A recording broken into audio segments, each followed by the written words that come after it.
evin aşpazı Xədicə Qulamova, qulluqçu Zəhra Həsənova, həyat yoldaşı Lalə Fətəliyeva mərhumun ikinci arvadıdır və müavini Səməd Orucov.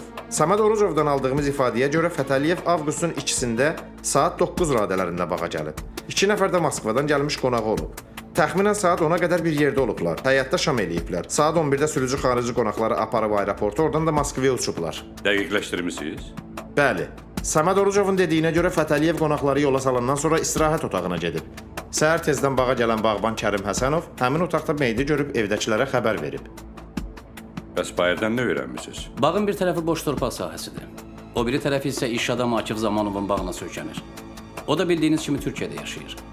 Döngədəki mağazada işləyən oğlan dedi ki, ora neçə vaxt Akif müəllimin dostu yazıcı Rüfət Hüseynzadə gəlib gedir. O da yəqin ki, bu gecə bağda qalmayıb. Qapını döydüyü açan olmadı. Aydındır, gedə bilərsiniz.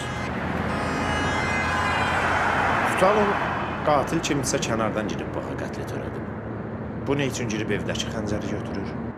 Özü ilə silah gətirə bilməzdi bəyən? Deyirsən, yəni qətli evdəkilərdən biri törədi. Yox, bu da inandırıcı deyil də. Bu evdən çıxanda geri qaydanda bunu görə bilərlər axı. Həyət işıqlı evdə adamlar olub. Yox, ağlı başında olan adam belə riskə getməz. Onda qatil evdəkilər də əlbir olub.